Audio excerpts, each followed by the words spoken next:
Hello everyone, नमस्कार। स्वागत है आप सभी का लोधानी क्लासेस के बीए प्लेटफॉर्म पर। दोस्तों, बीए थर्ड ईयर के अंतर्गत हम डिस्कस कर रहे थे आधुनिक भारत का इतिहास और आधुनिक भारत के इतिहास में फर्स्ट पार्ट, ठीक है ना, जिसमें हम 1740 से लेकर के 1857 तक के इतिहास पर डिस्कस करने वाले हैं। दोस्तों, इसका ये फोर्थ लेक्चर, चौथा लेक्चर होने जा रहा है।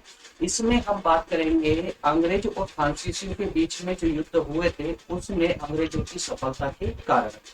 ऐसे क्या क्या कारण थे, जिनसे अंग्रेजों को सफलता प्राप्त हुई और फ्रांसीसियों को असफलता का मुंह देखना पड़ा। चलिए शुरू करते हैं दोस्तों अपना सेशन आज का। शुरू करें उससे पहले मैं उन सभी दोस्तों को जो पहली बार सेशन में आए हैं, दोस्तों आप लोग अगर किसी भी प्रतियोगी परीक्षा की तैयारी करना चाहते हैं, जैसे UPSC, PSC, railway, SI, SSC वगैरह, तो उसके लिए हमारे द्वारा ही दोस्तों यूट्यूब पर एक अन्य प्लेटफॉर्म तैयार कर दिया गया है, प्रज्ञान हिंदी जीके नाम से। उसे ज्वाइन कर ले। वहां पर क्लासेस स्टार्ट हो चुकी है, संविधान कंटिन्यू चल रहा है। संविधान से हमने क्लासेस स्टार्ट की है। बहुत जल्दी वहां पर हम कंप्लीट न्यूज एंड को भी डिस्कस करने वाले हैं, स्टार्ट करने वाले। चलिए शुरुआत करते हैं अपने सेशन की। शुरुआत करते हैं दोस्तों। शुरुआत करें उससे पहले बता दूं मैं आप लोगों को कि हम सभी टॉपिकों को जितने भी सब्जेक्ट दोस्तों हम लेकर आते हैं, सभी को पूरे टॉपिक वाइज आपको आपके सामने प्रेजेंट करते हैं और साथ ही साथ में उसकी नोट्स भी आपको प्रोवाइड करते हैं, जिससे कि आप एग्जाम के टाइम पर अच्छे से उसका रिवीजन लगाकर एक अच्छा स्कोर प्राप्त कर सकते हैं। ठीक है, चलिए तो शुरुआत करते हैं दोस्तों अपने सेशन की। शुरुआत करें, क्योंकि मैं स्टार्टिंग में ही बता दूं आपको, छोटा सा सेशन होने जा रहा है, क्योंकि इसका जो मेन सेशन था वो इससे पहले के लेक्चर में हम डिस्कस कर चुके थे, अंग्रेज और फ्रांसीसियों के मध्य संघर्ष। ठीक है, वहां पर हमने दो युद्धों की बात की थी, दो संघर्ष की बात की थी, कर्नाटक के दो दो युद्धों की बात की थी हमने, जिसमें अंग्रेज और फ्रांसीसियों के मध्य में युद्ध हुआ था। अब उसके दोस्तों इन लास्ट में देखिए, दो युद्धों में तो लगभग अंग्रेज और फ्रांसीसियों की जो स्थिति थी वो लगभग समान रही थी, न कोई जीता था और न ही कोई हारा था। परंतु जो तीसरा युद्ध हुआ था कर्नाटक का, उसने उसने दोस्तों फ्रांसीसियों को असफलता का मुंह देखने पर मजबूर कर दिया, अर्थात ये एक निर्णायक युद्ध के रूप में साबित हुआ, कर्नाटक का तीसरा युद्ध, जिसमें अंग्रेजों की विजय हुई, अंग्रेज जीते। इससे क्या कारण थे कि अंग्रेज अंग्रेज जीते और फ्रांसीसियों को हारना पड़ा। उन्हीं कारणों पर हम कुछ यहाँ पर कुछ कारण लेकर आए हैं, उनको डिस्कस करेंगे। ठीक है ना, शॉर्ट में है, एकदम छोटा सा लेक्चर होने जा रहा है। सबसे पहले हम बात करेंगे व्यापारिक श्रेष्ठता तथा संतोषजनक आर्थिक स्थिति। दोस्तों थोड़ा ध्यान से सुनना, क्योंकि इसका मैंने आपको जो इसकी डिटेल आपको यहाँ प्रोवाइड नहीं की है ना, तो इसको सुनना और पॉइंट के द्वारा ही आप इसको समझते हुए चलना, ताकि आपको लिखने में कोई प्रॉब्लम ना आए। व्यापारिक श्रेष्ठता तथा संतोषजनक आर्थिक स्थिति। संतोषजनक आर्थिक स्थिति क्या अर्थ हुआ इसका? थोड़ा सा टर्म को पकड़िए, आप तो टर्म को पकड़िए, इसको समझने की कोशिश करें। संतोषजनक आर्थिक स्थिति किसकी? अंग्रेजों की, है ना। व्यापारिक श्रेष्ठता और संतोषजनक आर्थिक स्थिति, संतोषजनक आर्थिक स्थिति के कारण ये कुछ विशेष कारण था अंग्रेजों की सफलता का, अंग्रेजों की सफलता का। दोस्तों थोड़ा सा आप देखिए तो व्यवहारिक रूप से समझने की कोशिश करेंगे एक स्टोरी के रूप में, तो आपको बिल्कुल पूरी तरह से ये याद हो जाएगा। अंग्रेज कंपनी, अब हम यहाँ बात कर रहे हैं भारत में अंग्रेजी कंपनी और एक तरफ भारत में फ्रांसीसी कंपनी, ठीक है ना। आपको पता होना चाहिए अंग्रेजी कंपनी एक प्राइवेट कंपनी थी, जो जिसकी स्थापना भारत में हुई थी, एक प्राइवेट कंपनी थी। वहीं फ्रांसीसी कंपनी सरकारी कंपनी थी, मतलब फ्रांस की जो कंपनी थी जो व्यापार करने भारत आई थी, वो पूर्णतः सरकारी कंपनी थी, जबकि जो ईस्ट इंडिया कंपनी जो भारत में आई थी व्यापार करने के लिए, वो एक निजी कंपनी थी। ठीक है, अब निजी कंपनी होने के कारण उन्होंने व्यापार पर विशेष ध्यान दिया। साथ ही साथ में दोस्तों उसकी आर्थिक स्थिति जो थी वो फ्रांसीसी कंपनी से कहीं ज्यादा अच्छी थी। कारण उसका ये भी रहा, अच्छी स्थिति होने का एक विशेष कारण ये भी था कि ब्रिटिश कंपनी के जो अधिकारी थे, या कहें कि जो पार्टनर थे, वो ब्रिटेन की संसद में या ऊंचे ऊंचे पदों पर बैठे हुए थे, जिनके द्वारा निरंतर ब्रिटिश कंपनी को सहयोग प्राप्त हो रहा था। लेकिन इसके विपरीत में जब हम फ्रांसीसी कंपनी को देखें तो उसे ऐसे किसी प्रकार का कोई सहयोग किसी अन्य से प्राप्त नहीं हो रहा था, जिस कारण से जिस कारण से उनकी स्थिति गंभीर होती चली गई। अर्थात जो है पैसों की कमी होने के कारण ही फ्रांसीसियों की स्थिति बहुत अच्छी नहीं थी, फ्रांसीसी कंपनी की स्थिति बहुत अच्छी नहीं थी और वो ब्रिटिश कंपनी का मुकाबला करने में कहीं ना कहीं उसे हार का सामना करना पड़ा। ठीक है, अब इसी के बाद में नेक्स्ट की अगर बात करें तो अंग्रेजी कंपनी का स्वरूप। देखिए दोस्तों, सेम टर्मिनोलॉजी है, कुछ भी नहीं है, इस पूरी स्थिति को समझ जाएंगे आप लोग तो स्वयं से ये पॉइंट जो मैं आपको दे रहा हूं ना, जरूरी नहीं कि आप यही पॉइंट वहां पर एग्जाम में लिखें या इन्हीं पॉइंटों के माध्यम से पूरी कहानी याद रखें, आप स्वयं भी पॉइंट बना सकते हैं। भाई कंपनी का स्वरूप, कंपनी का स्वरूप का अर्थ क्या हुआ? ब्रिटिश कंपनी कैसी थी? निजी कंपनी थी। वहीं फ्रांसीसी कंपनी कैसी थी दोस्तों? तो वो सरकारी कंपनी थी, गवर्नमेंट कंपनी थी। ठीक है ना? तो अंग्रेजी जो कंपनी थी, ब्रिटिश ईस्ट इंडिया जो कंपनी थी, वो निजी कंपनी थी और फ्रांस की कंपनी सरकारी थी। इसी कारण से ब्रिटिश कंपनी में जो अधिकारी या कर्मचारी थे वो पूरी लगन और पूरी लगन से या अपनी योग्यता का पूरा इस्तेमाल करते हुए उसमें काम करते थे। कारण क्या था? क्योंकि अगर कर्मचारियों को ये बहुत अच्छे से पता था कि अगर कंपनी का विकास होगा तो हमारा विकास होगा, वो कंपनी का विकास नहीं हुआ तो हमारा विकास नहीं होगा। लेकिन इसके विपरीत अगर फ्रांसीसी कंपनी की बात करें तो फ्रांसीसी कंपनी चूंकि सरकारी थी, अब सरकारी जो कर्मचारी थे कंपनी के, अब वो काम करे या ना करे, चाहे कैसे भी काम करे, उनको तो तनख्वाह मिलना तय थी। ठीक है ना? तो इस कारण से भी फ्रांस की कंपनी के जो कर्मचारी थे वो पूरी लगन और निष्ठा से काम नहीं करते थे, काम से बचने का प्रयास करते थे। ठीक, नेक्स्ट है अंग्रेजी कंपनी को सरकारी सहायता। अंग्रेजी कंपनी को सरकारी सहायता, ईस्ट इंडिया कंपनी को सरकार की सहायता निरंतर प्राप्त होती रही। भले ही ईस्ट इंडिया कंपनी निजी कंपनी थी, प्राइवेट कंपनी थी, लेकिन फिर भी इंग्लैंड की सरकार से उसे निरंतर सहायता मिलती रही, जबकि फ्रांसीसी कंपनी को फ्रांस की सरकार से किसी भी प्रकार की कोई सहायता प्राप्त नहीं हुई। नेक्स्ट है बंगाल विजय। अब दोस्तों देखिए, कहीं पर भी जाएंगे, कहीं पर भी कोई कंपनी स्थापित होती है तो सबसे अहम जो मुद्दा होता है वो अर्थ ही होता है, उसकी इकोनॉमिक कंडीशन होती है सबसे इंपॉर्टेंट। तो इसी परिप्रेक्ष्य में अगर देखा जाए तो ईस्ट इंडिया कंपनी को एक तो ब्रिटेन की सरकार से सहायता मिल रही थी, दूसरी बात ईस्ट इंडिया कंपनी के जो भागीदार थे अर्थात जो पार्टनर थे वो इंग्लैंड में ऊंचे ऊंचे पदों पर थे या फिर कहें कि संसद के सदस्य थे, तो उनका भी सपोर्ट मिल रहा था, मतलब सरकार का कंटिन्यू सपोर्ट मिलता रहा। तीसरी बात करें तो बंगाल विजय। अब देखिए, ईस्ट इंडिया कंपनी के सभी कर्मचारी पूरी लगन से काम करते थे अधिक से अधिक मुनाफा कमाने के लिए। अब इसी दौरान उन्होंने बंगाल पर पूरी तरह अधिकार कर लिया था, मतलब अंग्रेजी कंपनी ने पूरा फोकस जो रखा वो बंगाल पर रखा। क्यों? क्योंकि उस समय पूरे भारत का सबसे धनी प्रांत अगर कोई था तो वो बंगाली था और बंगाल की अर्थव्यवस्था पर ही उन्होंने जो है अपना प्रभुत्व जमा लिया, जबकि फ्रांसीसियों ने दक्षिण भारत में ही अपना प्रभाव जमा कर रखा, जो कि व्यापारिक दृष्टिकोण से या आर्थिक दृष्टिकोण से विशेष महत्व नहीं रखता था। तो बंगाल विजय मतलब बंगाल को जीतना भी ईस्ट इंडिया कंपनी के लिए एक वरदान साबित हुआ भारत में।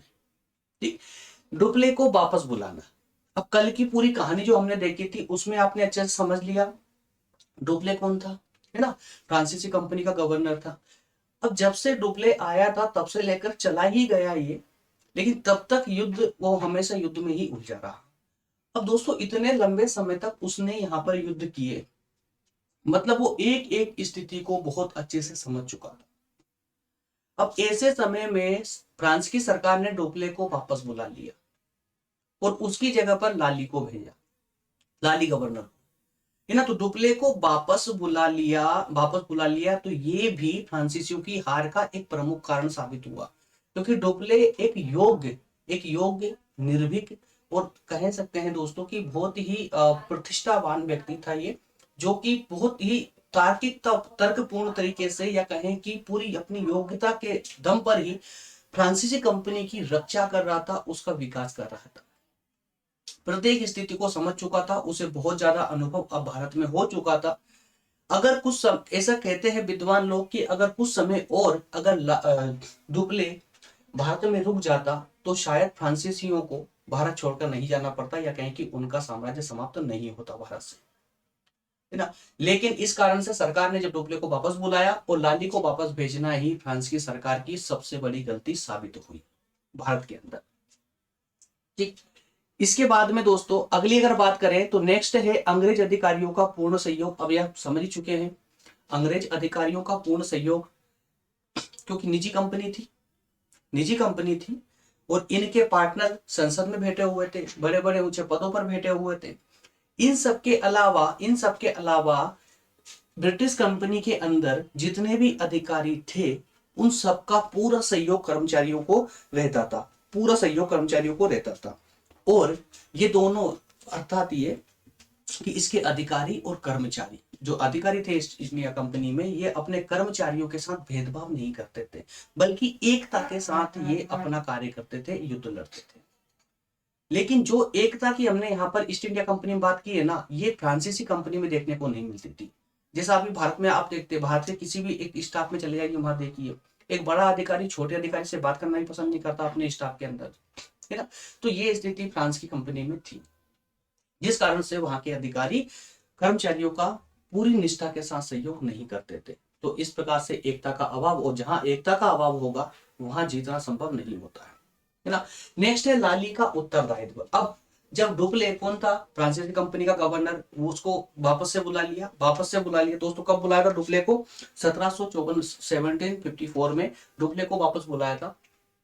इसके बाद में डुप्ले के बाद फ्रांसीसी कंपनी का गवर्नर बनकर कौन आया? लाली। दोस्तों लाली जो एक लाली का उत्तरदायित्व की अगर हम बात करें तो लाली एक क्रोधी व्यक्ति और कटुभाषी व्यक्ति था, मतलब कि कड़वा बोलने वाला था, उसकी किसी के साथ जमती नहीं थी। बस एक हिटलर की तरह मान लीजिए आप, जैसे हिटलर की आपने सुना होगा ना, हिटलर की तरह बस अपनी मनमानी करना और किसी से सीधे मुंह बात ना करना। तो इस कारण से भी क्या हुआ, कर्मचारियों के साथ उसकी कभी बन नहीं पाई, अधिकारियों के साथ कभी बन नहीं पाई। तो वो लाली का गुस्सा, क्रोध, ये भी फ्रांसीसी कंपनी के डूबने का एक प्रमुख कारण रहा है। ठीक है ना। नेक्स्ट है श्रेष्ठ अंग्रेजी जल सेना। जी हाँ, एक आर्थिक व्यवस्था को साइड में हम कर दें ईस्ट इंडिया कंपनी की, तो इनके पास में एक और ताकत थी दोस्तों, और वह ताकत थी जल शक्ति।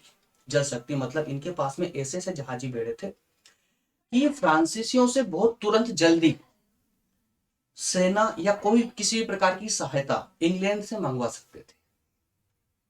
ठीक है। और ये जो इनका बार बार आना जाना हुआ, इससे, और इन्होंने सबसे पहले, अर्थात ईस्ट इंडिया कंपनी ने सबसे पहले जो फोकस किया था वो समुद्री मार्गों पर अधिकार करने का किया था। तो उस समय के दक्षिण भारत के लगभग बोल रहा हूं मैं ना, लगभग सभी समुद्री मार्गों पर ईस्ट इंडिया कंपनी अर्थात अंग्रेजी कंपनी का अधिकार हो चुका था। तो अपनी कमजोर जल शक्ति के कारण भी फ्रांसीसियों को हार का मुंह देखना पड़ा। क्लियर है। नेक्स्ट की अगर बात करें दोस्तों, नेक्स्ट एंड लास्ट, तो यूरोपीय राजनीति। जी हाँ दोस्तों, फ्रांस एक उस समय एक ऐसा देश था जो सिर्फ भारत में अंग्रेजों से ही नहीं बल्कि उस समय विश्व के कई सारे देशों से भिड़ा हुआ था, कई सारे देशों से लड़ा था फ्रांस। लेकिन उस समय ब्रिटेन एक अलग ही आइलैंड है, एक अलग ही टापू है, और अलग टापू होने की वजह से उसे अन्य देशों से लड़ने की जरूरत ही नहीं पड़ी। मतलब जो इंग्लैंड है, ब्रिटेन जो था, वो भारत में अपनी कंपनी पर पूरा फोकस कर सकता था, लेकिन फ्रांस नहीं कर पा रहा था। ठीक है। तो ये कुछ कारण दोस्तों, हमने 9 कारणों को डिस्कस किया है, जो कि हमारे पिछला लेक्चर था उसी का पार्ट था। ठीक है। लेकिन इसको अलग से आपको याद रखने की आवश्यकता है। एग्जाम में दोस्तों ये बार बार पूछा जाता है, अंग्रेजों की सफलता के कारण क्या थे। ठीक है। 5 कारण बताइए, 10 जो भी है, या तो कारण बताइए, फिर कुछ 3 कारण या 5 कारण के डिस्कस कीजिए। अच्छे से इसको समझ लीजिएगा। रिवीजन लगाना बहुत जरूरी है, इसमें कोई प्रॉब्लम नहीं आएगी। उम्मीद करता हूं दोस्तों अब तक ये सेशन आपको कंप्लीट हो चुका होगा, समझ चुके होंगे आप लोग। ठीक है। चलिए, इसके बाद में जो हमारा सेशन स्टार्ट होगा वो होगा दोस्तों पानीपत के तृतीय युद्ध पर। किस पर? पानीपत के तृतीय युद्ध पर। पानीपत के तृतीय युद्ध के अंदर दोस्तों हम फर्स्ट और सेकंड युद्ध पर डिस्कस नहीं करेंगे। मैं आपको बता रहा हूं क्योंकि हमारे सिलेबस में जो दिया गया है वो पानीपत का तीसरा युद्ध ही दिया गया है। ठीक है। और चूंकि हम सिलेबस के अनुसार पढ़ रहे हैं, लेकिन प्रज्ञान पर जब हम सेशन स्टार्ट करेंगे, जब वहां पर हम हिस्ट्री पढ़ेंगे दोस्तों, तो उस हिस्ट्री में, जी हाँ, आधुनिक इतिहास में ही आपको सारे युद्ध क्रम से देखने को मिलेंगे, पूरी कहानी के रूप में देखने को मिलेंगे, वहां पर कुछ नहीं छूटेगा। जैसे इससे पहले हमने कर्नाटक के 2 युद्धों पर बात की, एक युद्ध छोड़ दिया जिसमें अंग्रेजों की जीत हुई थी।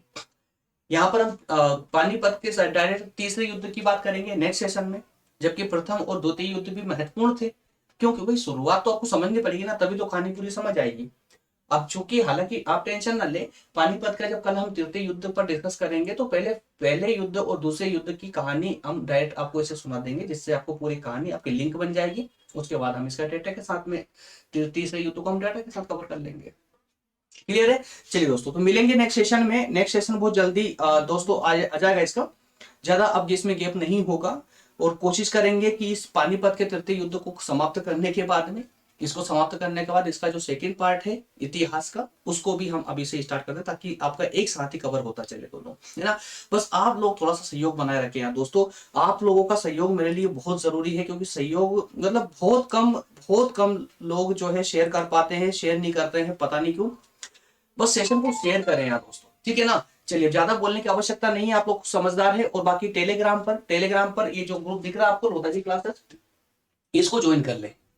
नोट्स और वीडियो की लिंक, क्लास की लिंक सब यहीं पर दी जाती है आपको ना, तो टेलीग्राम पर। और टेलीग्राम पर याद रखना दोस्तों, जैसे आप लोधाजी क्लासेस टाइप करोगे तो कई सारे ग्रुप आपके सामने आ जाएंगे, है ना। कई सारे ग्रुप बना दिए गए हैं, हालांकि, है ना। हमने एक ही बनाया जिस पर ये जो लोगो दिख रहा है दोस्तों, ये जो लोगो दिख रहा है, यही लोगो दिखेगा आपको जो हमारे चैनल पर, यूट्यूब चैनल पर, यही लोगो वहां पर मिलेगा आपको ग्रुप पर, उसी को ज्वाइन करना आप लोगों को, ठीक है। चलिए, मिलेंगे नेक्स्ट सेशन दोस्तों बहुत जल्दी। थैंक यू, धन्यवाद।